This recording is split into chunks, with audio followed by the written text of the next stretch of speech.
მხარდაჭერას უცხადებ ზეამაღლობელს და მხარდაჭერას უცხადებ იმ ახალგაზრდებს, ვინც დღეს სინდისის პატიმრები არიან და არიან უკანონო პატიმრობაში და ჩემი ნება რო იყოს და ჩემი ჯანმრთელობის მდგომარეობა რომ ატლებდეს საშუალებას მე მათ გვერდით ვიქნებოდი და შესაბამისად დღეს კანდიდატი ვარ რომ შეიძლება მაგათ გვერდით აღმოჩნდეს ჩემს სოციალიზმს არის ძალიან საფრთხის შემცვლელი და ჩემი ჯანმრთელობის მდგომარეობიდან გამომდინარე რაც შეეხება დღევანდელ სიტუაციას მე პირდაპირ შემეძლია გითხრათ ერთადერთი ინსტიტუტია დღეს ადვოკატთა კორპუსი და ამ ადვოკატთა კორპუსში გარკვეული ჯგუფი რომელზეც ვერანაირი ზეწოლა ვერ განახორციელა ეგრეთ წოდებულმა ხელისუფლებამ. ვერანაირად.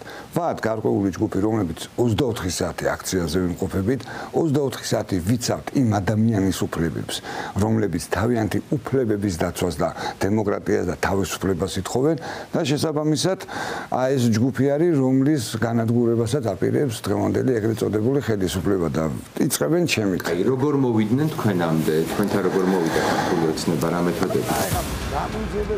რა გახდა ქვეყნის დატოვების მიზეზი და რა გამონახა ქართული ოცნების პროკურატურამ ადვოკატის საქმეში, რომელიც თავად წლებია ხმაურიან საქმეებში მონაწილეობს. მიხეილ რამიშვილს კიდევ ვკითხავთ. იძულებული ვარ დავტოვო მე საქართველოს და წავიდე საქართველოსთან. მაგრამ ერთი პირობით მივდივარ. ასოციაცია, ადვოკატთა ასოციაციის თავმჯდომარის და ხელმძღვანელობას წერილობითაც ვწერ და საჯაროთაც ვეუბნები. კეთილი ინებონ ჩვენ პრესტიჟზე არის ლაპარაკი, ხო? იმიტომ რომ მე ნამდვილად არ მინდა ადვოკატთა ასოციაციაში ვინმე იყოს ეგეთი სახელის მატარებელი, რომ თითქოს რაღაცა დოკუმენტაციასთან არასამართლებრივი ურთიერთობა ქონდა და ანალოგიური ერთხელ აღძრეს მტკიცებულებების ფალსიფიკაციასთან დაკავშირებით ბაჩალიაშვილის საქმეზე. გახსოვთ მაშინ? რომ მე თვითონ მე გავაყალბე მტკიცებულებები და უბრალოდ მე თავისი აგენტი დააკავეს ორი კვირით, მე გამოვშვი და ესეც თაროზე შემოდეს რა.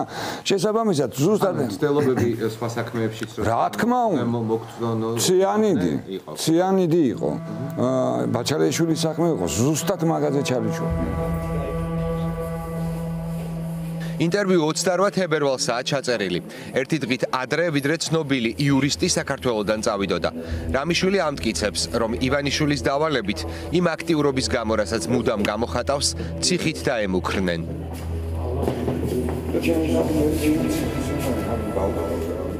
კი დღეს მოწმის სტატუსი მოსხვალე დამიბარები ექსპერტიზის გასაცნობა და ბრალსაც წამიყენებენ, იმიტომ რომ არაერთმა პიროვნებამ მითხრა და იმიტომ იყო სულ რამდენიმე ხნის უკან აქციიდან რომ პირდაპირ დილით მივედი იმაში პოლიციაში და უთხარი ბოლოს დამაკავეთ მეთქი თუ გინდათ რამე მეთქინე, მაგრამ გამომიშვეს. მაგრამ ეს არ ნიშნავს რომ მე თავს დამანებები, მაგრამ არასდროს არ მოხდება. ბატონო მიხეილ, კარგით, ეხლა არის 28 თებერვალი, 3-ს აკლია 10 წუთი, როცა ამ ინტერვიუს ვწერთ. მოგვიანებით გავა ეთერში, მაგრამ გითხარით უფრო მეტი, ცხადია, სიზუსტე რო არ შევძინოთ, როდის მიდიხართ ქვეყნიდან? მე მივდივარ ხვალ. ანუ 2 მარტს ვტოვებ მე საქართველოს, გამთენიის ხანს. ვტოვებ, იმიტომ რომ მე აქ უბრალოდ არანაირი საშუალება არ მექნება, არა მარტო ჩემი თავი დავიცვა, არამედ ის ადამიანები დავიცვა, ვის ინტერესებსაც მე დღესაც ვიცავ და პირდაპირ შემიძლია უთხრა, მე სადაც არ უნდა ვიყო, სანამ ცოცხალი ვიქნები. არსებობს ტექნოლოგია, იქიდან ჩავერთვები და სასამართლო იქნება თუ ნებისმიერი საგამოძიებო მოქმედება დასაშვები, ყველგან ჩართული ვიქნები და ჩემი გამოჩენითაც კი შეიძლება ფიზიკურად საქართველოში არ ვიყო, მაგრამ იქიდან მაინც დავიცავ. შაბათის ფორმულასთან ამ ინტერვიუმდე მიხეილ რამიშვილმა წერილით მიმართა ადვოკატთა ასოციაციის თავმჯდომარეს. ადვოკატი მოითხოვს შეისწავლოს საქმე, რომლის გამოც დაკავება შეუთვალეს. მიხეილ რამიშვილი იხსენებს, მას პირადად გადასცეს, რომ მისი დაჭერით ადვოკატთა კორპუსსაც დააზიანებდნენ, რადგან ბოლო დროს ქვეყანაში მიმდინარე ავტოკრატიასთან უსამართლო დავაში თავისუფალი იურისტები ღიად მონაწილეობენ. პირდაპირ მიმართავ ადვოკატთა კორპუსის ხელმძღვანელს ბატონ დავით ასათიანს და ყველას. გამოყონ ჯგუფი. ამ საქმეში მყავს მე, ჩემი ყოფილი სტაჟიორი, დღეს ჩემი კოლეგაა ამ საქმეში ჩართული ადვოკატი ლევან ყველაშვილი. მათთან ერთად კარგად მოიყვლიო გამოძიებას რა მტკიცებულებები აქვთ და თუ სამართლიანობაზე არის საუბარი და არა იმაზე რომ მე როგორ მომიშორო. გამოიტანონ სამართლიანი გადაწყვეტილება და შეწყვიტონ ეს თითიდან გამოწვეული რაღაცა იდიოტიზმი. ადვოკატთა ასოციაციაში შაბათის ფორმულას უთხრეს, რომ წერილი რამიშვილისგან ჯერ არ მიუღიათ. თავმჯდომარე ამბობს, რომ ადვოკატებზე რაიმე ზეწოლის ფაქტი მისთვის ცნობილი ამ დრომდე არ ყოფილა. დავით ასათიანი იძლევა პირობას, რომ რამიშვილის საქმეს მას შემდეგ, რაც მის წერილს მიიღებს, პირად კონტროლზე აიყვანს. ჩვენ აუცილებლად დეტალურად გავეცნობით ბატონ მიხეილის წერილს, მის საქმეს და გარწმუნებთ, რომ ადვოკატთა ასოციაცია ყველანაირ ხონეს და სომას მიმართავს, რათა ადვოკატის უფლებები ამ ქვეყანაში სრულად იყოს გარანტირებული და დაცული და მათ არანაირი შეფერხებები არ ჰქონდეთ თავიანთი საქმიანობის განხორციელების პროცესში. ადვოკატების უფლებების და მათი ინტერესების დაცვა ჩემი პირდაპირი მოვალეობა, როგორც ადვოკატთა ასოციაციის თავმჯდომარის. მე ალბათ ძალიან დიდი ხნით წავალ საქართველოსდან და არა როგორც ტურისტი, არამედ ადამიანი, რომელიც მოვითხოვ პოლიტიკურ თავშესაფარს, იმიტომ რომ მე სხვა გამოსავალი ამ ხელისუფლებამ არ დამიტოვა. ერთ-ერთი ფაქტი იყო, როდესაც მე კეთილსინდისიერად, პატიოსნად 2019 წელს, როდესაც შევიძინე სახლი, გარკვეული წლების შემდეგ დაიწყეს აი ამ სახლის გარკვეული ძიება, რომ აღმოეჩინათ ისეთი რამ, რაც მათ მისცემდა საშუალებას, რომ მე დავეყენებინე სისხლის ჩემს წინააღმდეგ დამდგარიყო სისხლის სამართლებრივი პასუხისმგებლობა. დავა სამოქალაქოა, რომლითაც ქართული ოცნების პროკურატურას ცნობილი ადვოკატის დაჭერა შეუძლია. საქმე ეხება ქონებას, რომელიც ადვოკატის მტკიცებით 2019 წელს კეთილსინდისიერად შეიძინა. ბინის პირველი მფლობელი გარდაცვლილია. სახლში თავად მიხეილ რამიშვილი ცხოვრობს. მას პირველი მფლობელის ნათესავები ედავებიან. სამოქალაქო დავების გამხილველი სასამართლოს პირველმა ინსტანციამ. რამიშვილს ქონება ჩამოართვა. დავაში დევს დოკუმენტი, რომელზეც ამტკიცებენ, რომ ხელმოწერა გაყალბებულია. აი ამ საქმეში როგორ ჩდება ის კაუჭი, რასაც გამოედება ქართული ოცნების პროკურატურა? ეს არის, კი ბატონო, ეს არის ერთადერთი ხელწერილი და იურიდიული მომსახურების კონტრაქტი, სადაც თითქოს და ხელმოწერა რაღაცა დატანებით არის გაკეთებული თუ დაწოლით, ესეთი ის არის და ბატონის? ხო. და შესაბამისად ჩატარებულია ექსპერტიზა სამხაროებში, მანამდე იყვნენ ერთ-ერთ კერძო ექსპერტთან მისული, მე იმ ექსპერტიზგან ვიცი, რომ მან უარი უთხრა, რაც მათ მოითხოვეს და ჩემთვის უკვე ცნობილია მოითხოვეს ის რა პასუხიც მიიღეს სამხაროულიდან რა. აქედან გამომდინარე, ზუსტად ეს არის ყველაზე დიდი ესე რომ ვთქვათ, ბჭყალებში ყოზერი გამოძიებისთვის, რომ აი ამაში მაინც მივიდნენ იმ დამსკვნამდე, რომ რაღაცა ნახეს, რომ მიშა რამიშვილმა თითქოს რაღაცა გააყალბა, მაგრამ აქ არის ერთი ნო. მე იმდენი აუდიო ჩანაწერი და ვიდეო ჩანაწერი მივაწოდე გამოძიებას, რომ უკვე ფიქრია იმის თაობაზე, როგორ რა გააკეთონ, მაგრამ მე პირადად ვიცი, რომ რაც არ უნდა დაუდო, სულ ყდარი გავაცოცხლო და მოვიყვანო, იმიტომ მტოვებ მე საქართველოს, რომ ძლივს ჩაუვარდათ შანსი, რომ ადვოკატთა კორპუსის გაშავება ჩემით დაიწყო. შაბათის ფორმულა დაუკავშირდა სამოქალაქო დავაში მონაწილე მეორე მხარესაც. თამარ ტაბატაძე, სადავო ბინის პირველი მფლობელის ნათესავია. ქალი სასამართლოში იმ მოტივით დაობს, რომ ადვოკატმა მოხუცი ქალისგან ბინამ თაწმინდაზე არაკეთილსინდისიერად მიიღო.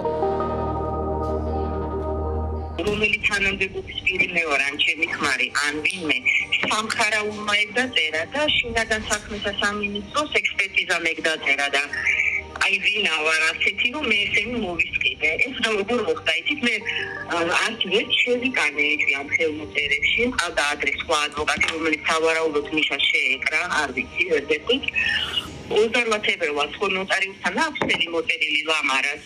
და იმავე დღეს აქ მოწერილი რაღაცა ფუფლის ნაგლეჯზე, რომელიც მიშას ხელით არის დაწერილი. თუ ისე ამტკიცებს, რომ ხალი ხედავდა თან განათლებული რაღაც წერა-კითხვა არ იცოდა, დაეწერა თავის ხელით, რომ მე ლამარა ბაღაშვილმა აგრე მისგან $50,000, ხო? არა, ყველგან არის მარტო ლამარას ხელმოწერა. აი თვალებს რო დამხუჭავს, ხო მოაწევს ხელმოწერას, რა ვიცი, მე მაგას მოვაწე, ხო?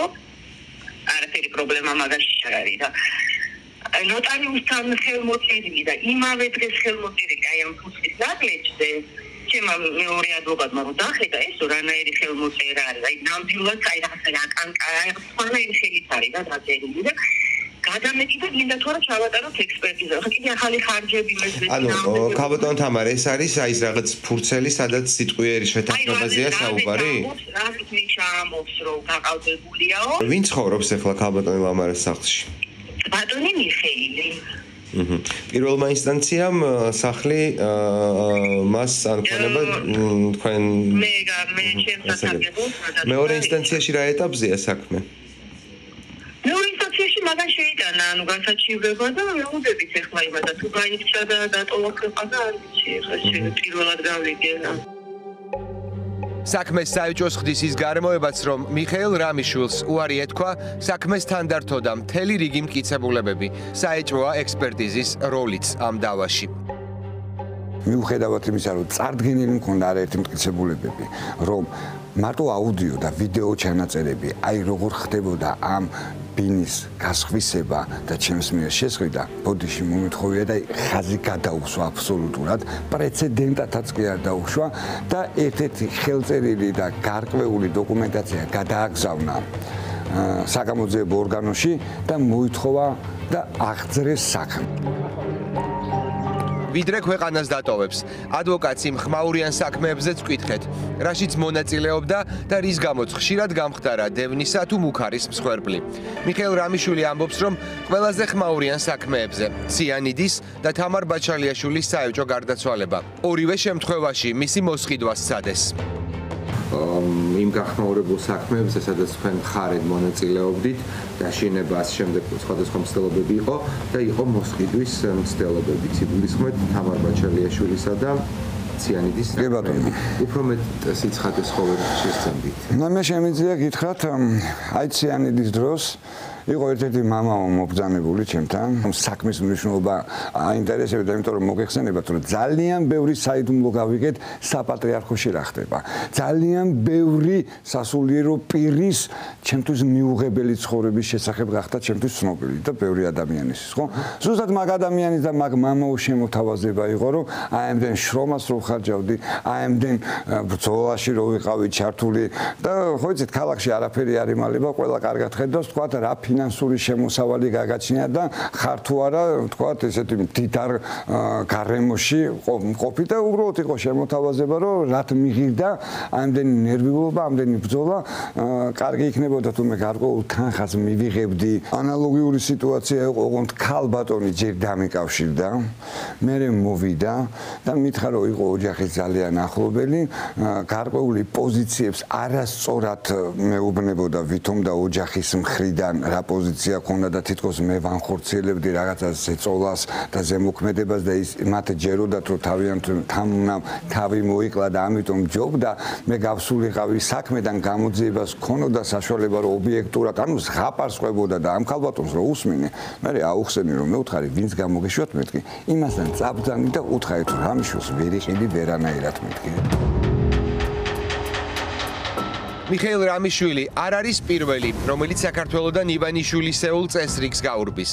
რამდენიმე თვით ადრე საქართველოს დატოვა ბაჩალიაშვილის საქმის გამომძიებელმა სერგო შუბითიძემ, რომელმაც საქმის დახურვის შემდეგ შაბათის ფორმულა სკანდალური ინტერვიუ მისცა, სადაც თამარის საქმეში მტკიცებულებების გაყალბებაზე საუბრობდა. მე მინდა რომ თუნდაც იმ საქმეზე რომ აი სამართალი დაადგეს უბრალოდ მყარი მტკიცებულება იყოს თუნდაც იმ ხრივ რომ თქვა თუნდაც თავი მოიკლა, მაგრამ მე ნამდვილად არ მჯერა ეს და რა გითხათ სხვა არ ვიცი. ასე მე დამევალე რომ დადგენილება გამეკეთებინა გვამის ექსპერტიზის დანიშნასთან დაკავშირებით. და სწორედ ამ პერიოდში ჩემთან მოდის თანამშრომელი დავასახელებ ამ პირს. ეს პირი ამჟამად მუშაობს თეთრწყაროს რაიონულ სამმართველოში. საგამოძიებო ხაზით ეს არის ელგუჯა აპუაშვილი რომელსაც მოაქვს ტელეფონი და ასევე ლუკი და მთხოვს რომ დავლუქო ეს ტელეფონი მე კითხვა დავუსვი მას უკაცრავად თამარ ბაჩალიაშვილის ტელეფონზეა საუბარი რომელიც ამოიღეს მანქანიდან დიახ ინტერვიუს შემდეგ შუბითიძე დაიჭირეს და ციხიდან მხოლოდ მას შემდეგ გამოუშვეს, რაც მისგან იზოლებითი აღიარება მიიღეს, თითქოს შაბათის ფორმულასთან იცრუა. ციხიდან გამოსვლისთანავე გამომძიებელმა ქვეყანა დატოვა და კიდევ ერთხელ დაგვიკავშირდა.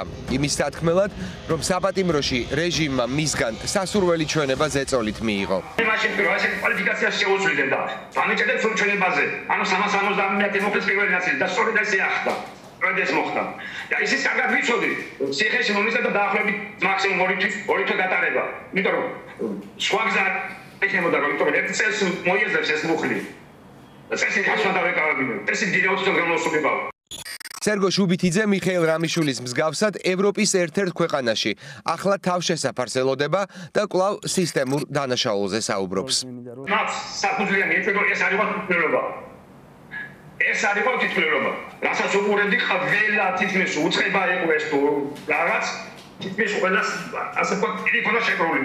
არის ის რაბია საკმარისი სანაკული ნიმუშები გამოკვლევის მიზნით კინური წვედაზე. რაც ახლა დავასახელე ეს ფაქტები იყო. ეს ჩვენებები იყო. მარტო მაქსიმალურად რომ ვისაუბროთ ეხლა მარტო გეჯაზის ჩვენების საფუძველი გამოშეცვლად იყო საქმე. მათ რა გააკეთეს? ნახევარ საქმეს გრიდი დაადეს. და შემდეგ შეწყვეტეს. გრიდი საიდუმლოება იმ საქმეს რომელიც შეიცავს სახელმწიფო საიდუმლოებას ამ პირადი ხასიათისას. ამ შემთხვევაში ამ საქმესი აღარ პირადი ხასიათის რაფერი არ არის. ქვეყნის დატოვება ერთადერთი გზა აღმოჩნდა უკვე ათეულობით ადამიანისთვის. ივანიშვილის დიქტატურისგან დასაცავად გასულ კვირას საზღვარი ფარულად გადაკვეთა გიორგი ბაჩიაშვილმა, თანაინვესტირების ფონდის ყოფილმა თავმჯდომარემ, რომელსაც ივანიშვილი რამიშვილის მსგავსად ციხით, კერძოდ კი ციხეში გაჭყლეტით დაემუქრა.